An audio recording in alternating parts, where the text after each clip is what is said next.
The Book of Daniel, 1 through 5. 4 young Israelites at the Babylonian court, chapter 1. In the 3rd year of the reign of King Jehoiakim of Judah, King Nebuchadnezzar of Babylon came to Jerusalem and besieged it. The Lord let King Jehoiakim of Judah fall into his power, as well as some of the vessels of the house of God. These he brought to the land of Shinar, and placed the vessels in the treasury of his gods. Then the king commanded his palace master Ashpenaz to bring some of the Israelites of the royal family and of the nobility, young men without physical defect and handsome, versed in every branch of wisdom, endowed with knowledge and insight, and competent to serve in the king's palace. They were to be taught the literature and language of the Chaldeans. The king assigned them a daily portion of the royal rations of food and wine. They were to be educated for 3 years, so that at the end of that time they could be stationed in the king's court. Among them were Daniel, Hananiah, Mishael, and Azariah from the tribe of Judah. The palace master gave them other names. Daniel he called Belteshazzar. Hananiah he called Shadrach. Mishael he called Meshach. And Azariah he called Abednego. But Daniel resolved that he would not defile himself with the royal rations of food and wine, so he asked the palace master to allow him not to defile himself.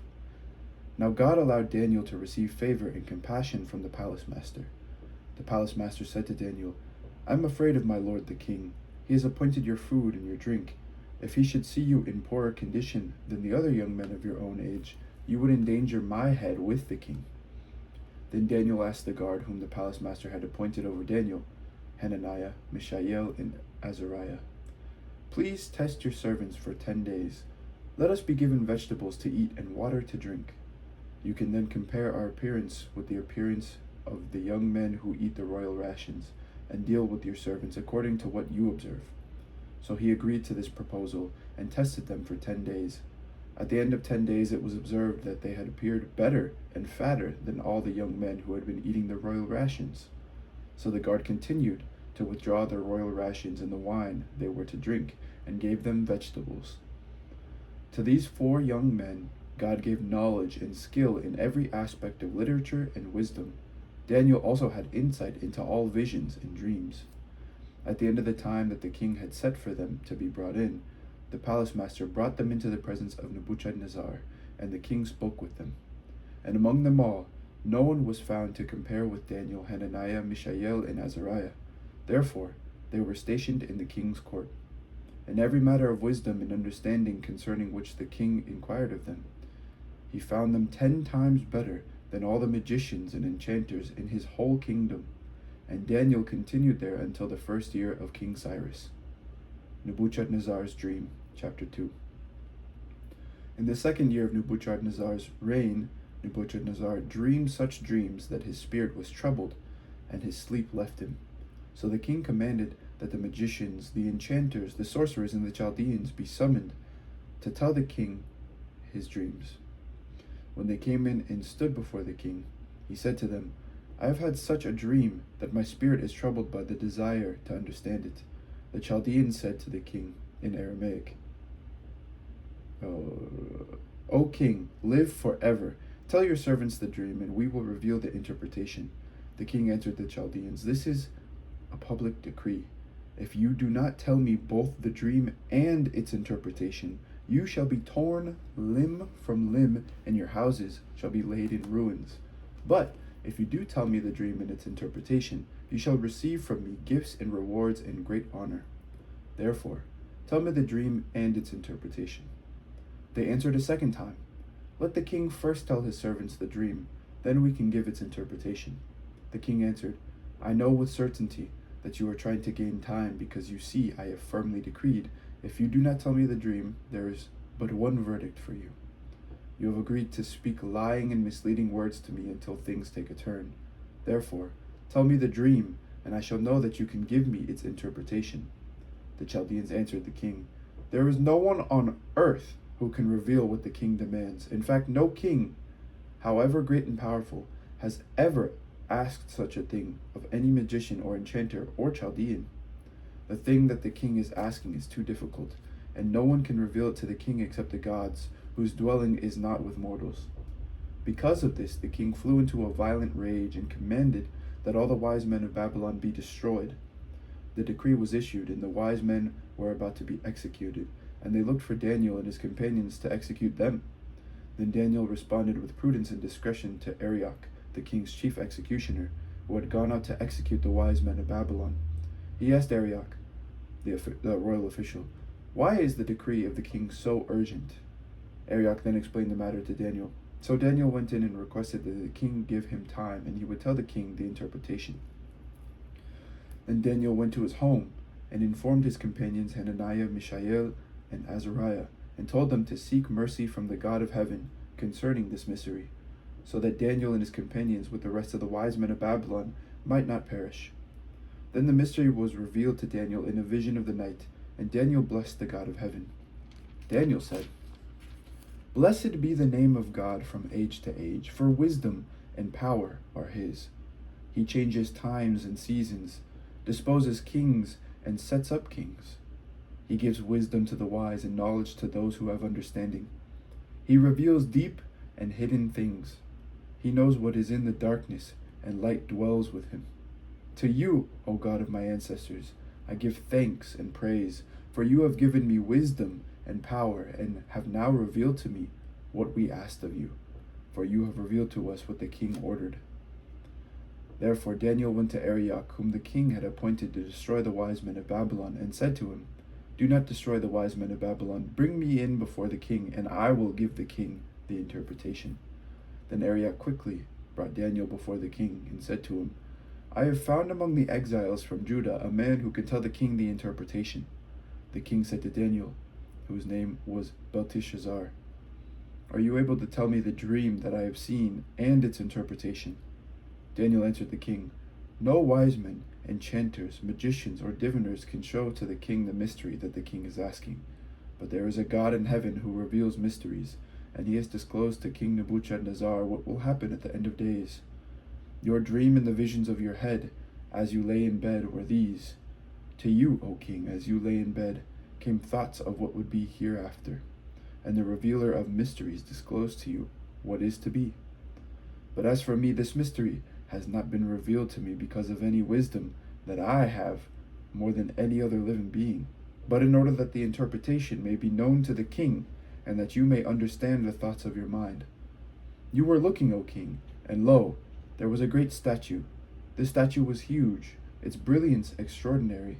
It was standing before you, and its appearance was frightening. The head of that statue was of fine gold, its chest and arms of silver, its middle and thighs of bronze, its legs of iron, its feet partly of iron and partly of clay. As you looked on, a stone was cut out, not by human hands, and it struck the statue on its feet of iron and clay and broke them in pieces. Then the iron, the clay, the bronze, the silver, and the gold were all broken in pieces and became like the chaff of the summer threshing floors, and the wind carried them away, so that not a trace of them could be found. But the stone that struck the statue became a great mountain and filled the whole earth. This was the dream. Now we will tell the king its interpretation. You, O king, the king of kings, to whom the God of heaven has given the kingdom, the power, the might, and the glory, into whose hand he has given human beings, wherever they live, the wild animals of the field and the birds of the air, and whom he has established as ruler over them all. You are the head of gold.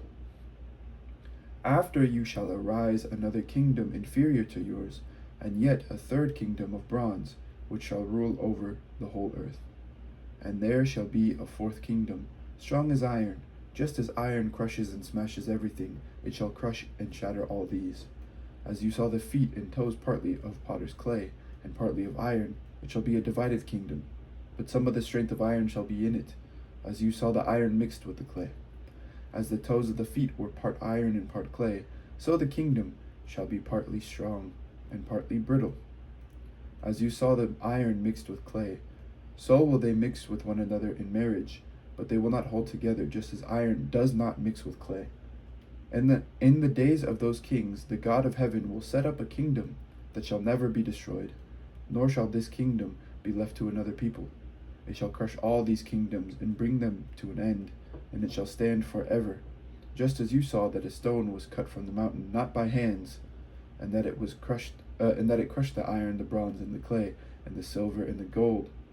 The great God has informed the king what shall be hereafter. The dream is certain, and its interpretation trustworthy. Then King Nebuchadnezzar fell on his face, worshipped Daniel, and commanded that a grain offering and incense be offered to him. The king said to Daniel, "Truly, your God is God of gods and Lord of kings, and a revealer of mysteries, for you have been able to reveal this mystery." Then the king promoted Daniel, gave him many great gifts, and made him ruler over the whole province of Babylon, and chief prefect over all the wise men of Babylon. Daniel made a request of the king, and he appointed Shadrach, Meshach, and Abednego over the affairs of the province of Babylon.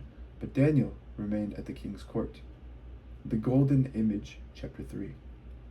King Nebuchadnezzar made a golden statue whose height was 60 cubits and whose width was 6 cubits.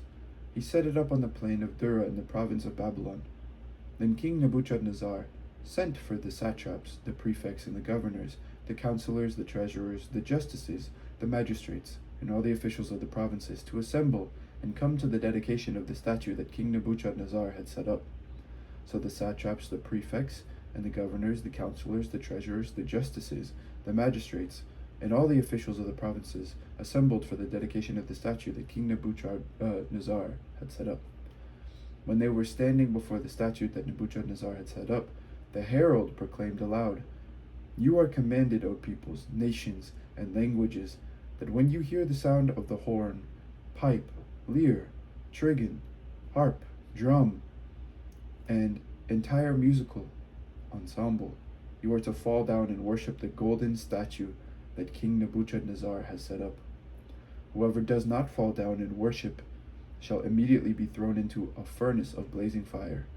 Therefore, as soon as all the peoples heard the sound of the horn, pipe, lyre, trigon, harp, drum, and entire musical ensemble, all the peoples, nations, and languages fell down and worshipped the golden statue that King Nebuchadnezzar had set up. Accordingly, at this time, certain Chaldeans came forward and denounced the Jews. They said to King Nebuchadnezzar, "O king, live forever. You, O king, have made a decree that everyone who hears the sound of the horn, pipe, lyre, trigon, harp, drum, and entire musical ensemble shall fall down and worship the golden statue, and whoever does not fall down and worship shall be thrown into a furnace of blazing fire. There are certain Jews whom you have appointed over the affairs of the province of Babylon, Shadrach, Meshach, and Abednego. These pay no heed to you, O king. They do not serve your gods, and they do not worship the golden statue that you have set up." Then Nebuchadnezzar, in furious rage, commanded that Shadrach, Meshach, and Abednego be brought in. So they brought those men before the king. Nebuchadnezzar said to them, "Is it true, O Shadrach, Meshach, and Abednego, that you do not serve my gods, and you do not worship the golden statue that I have set up? Now, if you are ready when you hear the sound of the horn, pipe, lyre, trigon, harp, drum, and entire musical ensemble, to fall down and worship the statue that I have made, well and good. But if you do not worship, you shall immediately be thrown into a furnace of blazing fire. And who is the God that will deliver you out of my hands?" Shadrach, Meshach, and Abednego answered the king, "O Nebuchadnezzar, we have no need to present a defense to you in this matter. If our God, whom we serve, is able to deliver us from the furnace of blazing fire and out of your hand, O king, let him deliver us. But if not, be it known to you, O king, that we will not serve your gods, and we will not worship the golden statue that you have set up." Then Nebuchadnezzar was so filled with rage against Shadrach, Meshach, and Abednego that his face was distorted. He ordered the furnace to be heated up 7 times more than was customary, and ordered some of the strongest guards in his army to bind Shadrach, Meshach, and Abednego, and to throw them into the furnace of blazing fire. So the men were bound, still wearing their tunics, their trousers, their hats, and their other garments, and they were thrown into the furnace of blazing fire. Because the king's command was urgent, and the furnace was so overheated, the raging flames killed the men who lifted Shadrach, Meshach, and Abednego. But the 3 men, Shadrach, Meshach, and Abednego, fell down, bound, into the furnace of blazing fire. They walked around in the midst of the flames, singing hymns to God and blessing the Lord. Then Azariah stood still in the fire and prayed aloud. Blessed are you, O Lord, God of our ancestors, and worthy of praise, and glorious is your name forever. For you are just in all that you have done. All your works are true, and your ways right, and all your judgments are true. You have executed true judgments in all that you have brought upon us and upon Jerusalem, the holy city of our ancestors. By a true judgment you have brought all this upon us because of our sins, for we have sinned and broken your law in turning away from you. In all matters we have sinned grievously. We have not obeyed your commandments, we have not kept them, or done what you have commanded us for our own good. So all that you have brought upon us, and all that you have done to us, you have done by a true judgment. You have handed us over to our enemies, lawless and hateful rebels, and to an unjust king, the most wicked in all the world. And now we cannot open our mouths. We, your servants, who worship you, have become a shame and a reproach. For your name's sake, do not give us up forever, and do not annul your covenant. Do not withdraw your mercy from us, for the sake of Abraham, your beloved, and for the sake of your servant Isaac, and Israel, your Holy One, to whom you promised to multiply their descendants like the stars of heaven, and like the sand on the shore of the sea. For we, O Lord, have become fewer than any other nation, and we are brought low this day in all the world because of our sins. In our day, we have no ruler, or prophet, or leader, no burnt offering or sacrifice, or oblation or incense, no place to make an offering before you, and to find mercy. Yet with a contrite heart and a humble spirit, may we be accepted, as though it were with burnt offerings of rams and bulls, or with tens of thousands of fat lambs. Such may our sacrifice be in your sight today, and may we unreservedly follow you, for no shame will come to those who trust in you. And now with all our heart we follow you. We fear you and seek your presence. Do not put us to shame, but deal with us in your patience and in your abundant mercy. Deliver us in accordance with your marvelous works, and bring glory to your name, O Lord. Let all who do harm to your servants be put to shame.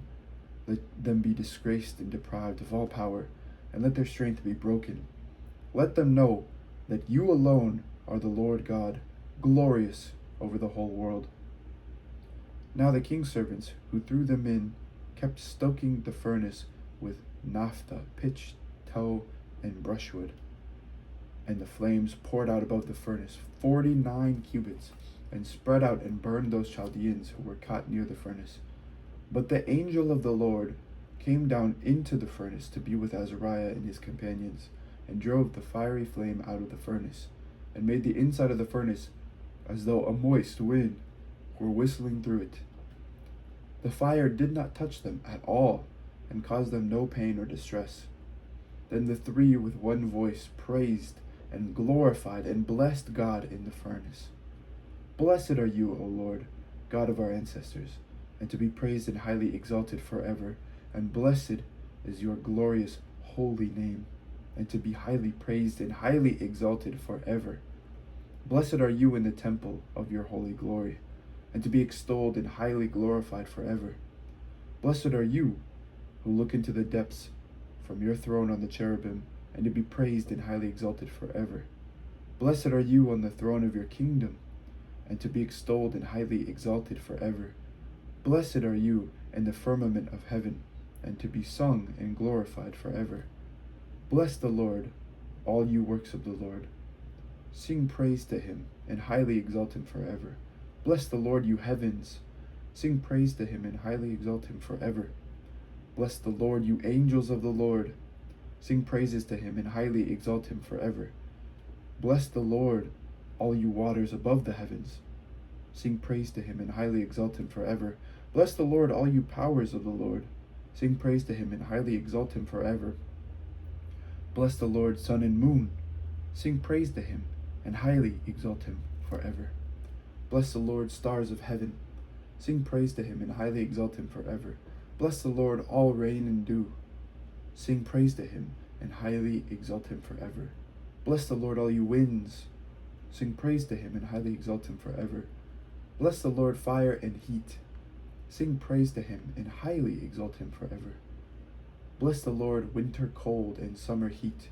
Sing praise to him and highly exalt him forever. Bless the Lord, dews and falling snow. Sing praise to him and highly exalt him forever. Bless the Lord, ice and cold. Sing praise to him and highly exalt him forever. Bless the Lord, frosts and snows. Sing praise to him and highly exalt him forever. Bless the Lord, nights and days. Sing praise to him and highly exalt him forever. Bless the Lord, light and darkness. Sing praise to him and highly exalt him forever. Bless the Lord, lightnings and clouds. Sing praise to him and highly exalt him forever. Let the earth bless the Lord. Let it sing praise to him and highly exalt him forever. Bless the Lord, mountains and hills. Sing praise to him and highly exalt him forever. Bless the Lord, all that grows in the ground. Sing praise to him and highly exalt him forever. Bless the Lord, you springs. Sing praise to him and highly exalt him forever.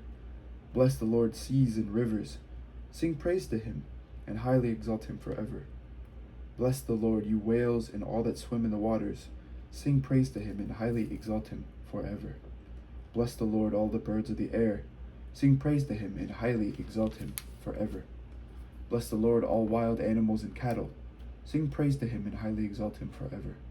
Bless the Lord, all people on earth. Sing praise to him and highly exalt him forever.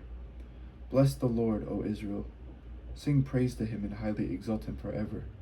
Bless the Lord, you priests of the Lord. Sing praise to him and highly exalt him forever. Bless the Lord, you servants of the Lord. Sing praise to him and highly exalt him forever. Bless the Lord, spirits and souls of the righteous. Sing praise to him and highly exalt him forever. Bless the Lord, you who are holy and humble in heart. Sing praise to him highly exalt him forever. Bless the Lord, Hananiah, Azariah, and Mishael. Sing praise to him and highly exalt him forever. For he has rescued us from Hades and saved us from the power of death and delivered us from the midst of the burning fiery furnace, from the midst of the fire that he has delivered us. Give thanks to the Lord, for he is good, for his mercy endures forever. All who worship the Lord, bless the God of gods. Sing praise to him and give thanks to him, for his mercy endures forever. Hearing them sing and amazed at seeing them alive, King Nebuchadnezzar was astonished and rose up quickly. He said to his counselors, "Was it not 3 men that we threw bound into the fire?" They answered the king, "True, O king." He replied, "But I see 4 men unbound, walking in the middle of the fire, and they are not hurt, and the 4th has the appearance of a god." Nebuchadnezzar then approached the door of the furnace of blazing fire and said, "Shadrach, Meshach, and Abednego, servants of the Most High God, come out, come here." So Shadrach, Meshach, and Abednego came out from the fire, and the satraps, the prefects, the governors, and the king's counselors gathered together and saw that the fire had not had any power over the bodies of these men. The hair of their heads was not singed, their tunics were not harmed, and not even the smell of fire came from them. Nebuchadnezzar said, "Blessed be the God of Shadrach, Meshach, and Abednego, who has sent his angel and delivered his servants who trusted in him." They disobeyed the king's command and yielded up their bodies rather than serve and worship any god except their own God. Therefore I make a decree. Any people, nation, or language that utters blasphemy against the God of Shadrach, Meshach, and Abednego shall be torn limb from limb, and their house laid in ruins. For there is no other God who is able to deliver in this way. Then the king promoted Shadrach, Meshach, and Abednego in the province of Babylon. Nebuchadnezzar's second dream, chapter 4. King Nebuchadnezzar, to all peoples, nations, and languages that live throughout the earth, may you have abundant prosperity. The signs and wonders that the Most High God has worked for me I am pleased to recount. How great are his signs, how mighty his wonders. His kingdom is an everlasting kingdom, and his sovereignty is from generation to generation. I, Nebuchadnezzar, was living at ease in my home and prospering in my palace. I saw a dream that frightened me. My fantasies in bed and the visions of my head terrified me. So I made a decree that all the wise men of Babylon should be brought before me, in order that they might tell me the interpretation of the dream. Then the magicians, the enchanters, the Chaldeans, and the diviners came in, and I told them the dream, but they could not tell me its interpretation. At last Daniel came in before me, he who was named Belteshazzar, after the name of my God, and who is endowed with the spirit of the holy gods. And I told him the dream. O Belteshazzar, chief of the magicians, I know that you are endowed with the spirit of the holy gods, and that there is no mystery is too difficult for you, and that no mystery is too difficult for you. Hear the dream that I saw. Tell me its interpretation. Upon my bed, this is what I saw. There was a tree at the center of the earth, and its height was great. The tree grew great and strong. Its top reached to heaven, and it was visible to the ends of the whole earth. Its foliage was beautiful, its fruit abundant, and it provided food for all. The animals of the field found shade under it. The birds of the air nested in its branches, and from it all living beings were fed. I continued looking in the visions of my head as I lay in bed, and there was a holy watcher coming down from heaven. He cried aloud and said, "Cut down the tree and chop off its branches. Strip off its foliage and scatter its fruit. Let the animals flee from beneath it and the birds from its branches, but leave its stump and roots in the ground, with a band of iron and bronze in the tender grass of the field. Let him be bathed with the dew of heaven, and let his lot be with the animals of the field in the grass of the earth. Let his mind be changed from that of a human, and let the mind of an animal be given to him, and let 7 times pass over him. The sentence is rendered by decree of the watchers. The decision is given by order of the holy ones, in order that all who live may know that the Most High is sovereign over the kingdom of mortals. He gives it to whom he will, and sets over it the lowliest of human beings. This is the dream that I, King Nebuchadnezzar, saw. Now you, Belteshazzar, declare the interpretation, since all the wise men of my kingdom are unable to tell me the interpretation. You are able, however, for you are endowed with the spirit of the holy gods." Then Daniel, who was called Belteshazzar, was severely distressed for a while. His thoughts terrified him. The king said, "Belteshazzar, do not let the dream or the interpretation terrify you." Belteshazzar answered, "My lord, may the dream be for those who hate you, and its interpretation for your enemies. The tree that you saw, which grew great and strong, so that its top reached to heaven and was visible to the end of the whole earth, whose foliage was beautiful, and its fruit abundant, and which provided food for all, under which animals of the field lived, and in whose branches the birds of the air had nests. It is you, O king. You have grown great and strong. Your greatness has increased and reaches to heaven, and your sovereignty to the ends of the earth. And whereas the king saw a holy watcher coming down from heaven and saying, 'Cut down the tree and destroy it, but leave its stump and roots in the ground, with a band of iron and bronze in the grass of the field, and let him be bathed with the dew of heaven, and let his lot be with the animals of the field, until 7 times pass over him.' This is the interpretation, O king, and it is a decree of the Most High that is come upon my lord the king. You shall be driven away from human society, and your dwelling shall be with the wild animals. You shall be made to eat grass like oxen.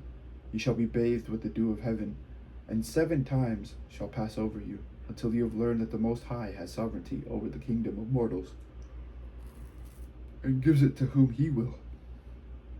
As it was commanded to leave the stump and roots of the tree, your kingdom shall be re-established for you from the time that you learn that heaven is sovereign. Therefore, O king, may my counsel be acceptable to you.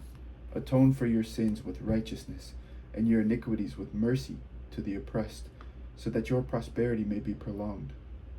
All of this came upon King Nebuchadnezzar. At the end of 12 months, he was walking on the roof of the royal palace of Babylon, and the king said, "Is this not magnificent Babylon, which I have built as a royal capital by my mighty power and for my glorious majesty?" While the words were still in the king's mouth, a voice came from heaven. "O King Nebuchadnezzar, to you it is declared, the kingdom has departed from you. You shall be driven away from human society, and your dwelling shall be with the animals of the field.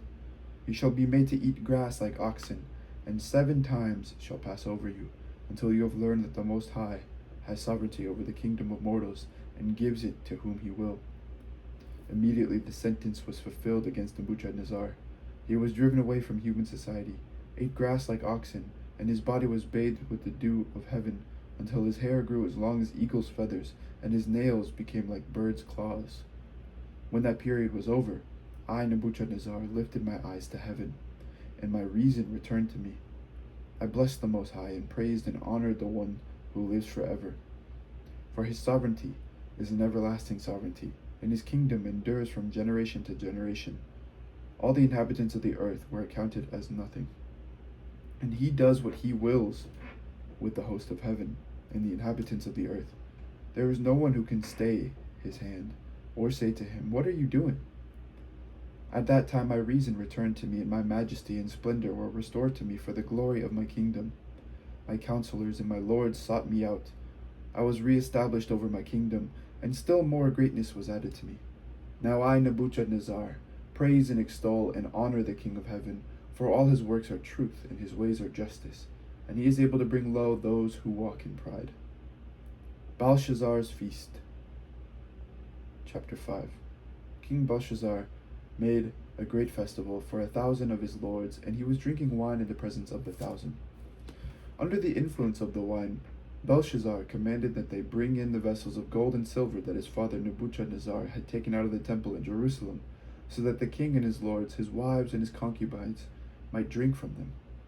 So they brought in the vessels of gold and silver that had been taken out of the temple, the house of God in Jerusalem, and the king and his lords, his wives, and his concubines drank from them. They drank the wine and praised the gods of gold and silver, bronze, iron, wood, and stone. Immediately the fingers of a human hand appeared and began writing on the plaster of the wall of the royal palace next to the lampstand. The king was watching the hand as it wrote.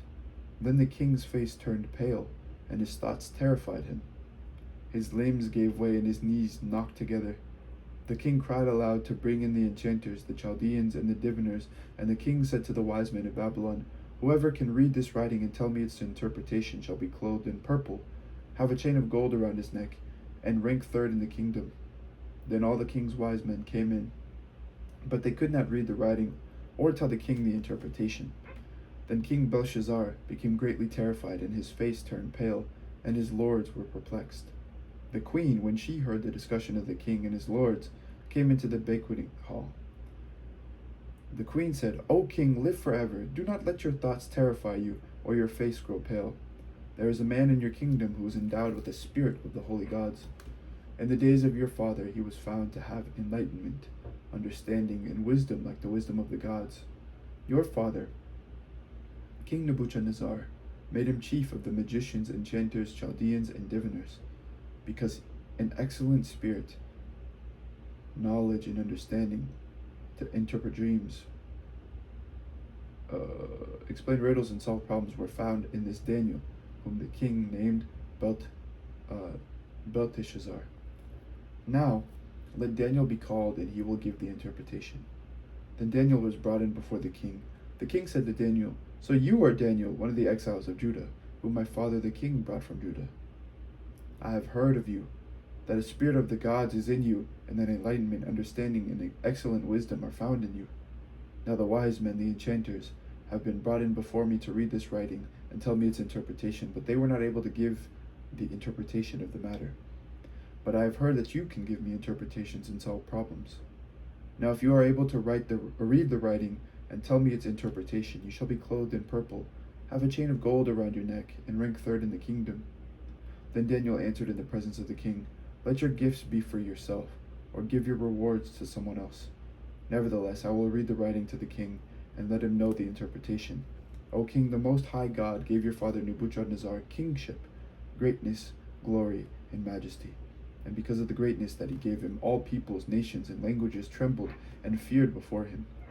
He killed those he wanted to kill, kept alive those he wanted to keep alive, and honored those he wanted to honor, and degraded those he wanted to degrade. But when his heart was lifted up and his spirit was hardened so that he acted proudly, he was disposed from his kingly throne, and his glory was stripped from him. He was driven from human society, and his mind was made like that of an animal. His dwelling was like the wild asses. He was fed grass like oxen, and his body was bathed with the dew of heaven, until he learned that the Most High God has sovereignty over the kingdom of mortals, and sets it over whomsoever he will. And you, Belshazzar, his son, have not humbled your heart, even though you knew all this. You have exalted yourself against the Lord of heaven. The vessels of his temple have been brought in before you, and you and your lords, your wives, and your concubines have been drinking wine from them. You have praised the gods of silver and gold, of bronze, iron, wood, and stone, which do not see or hear or know, but the God in whose power is your very breath, and to whom belong all your ways, you have not honored. So from his presence the hand was sent, and this writing was inscribed. And this is the writing that was inscribed: Mene, Mene, Tekel, En, Parsin. This is the interpretation of the matter. Mene, God has numbered the days of your kingdom and brought it to an end. Tekel, you have been weighed on the scales and found wanting. Perez, your kingdom is divided and given to the Medes and the Persians.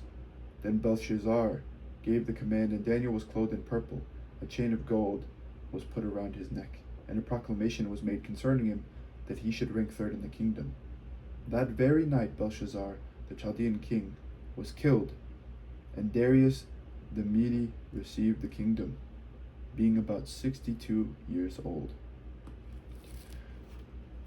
This is the word of the Lord. Thanks be to God. And that was the first reading of the prophet Daniel. It's prophet Daniel, right? I think so. It's my favorite reading. And you'll see why here in a little bit in the next two readings here. But have an amazing day and take care. God bless.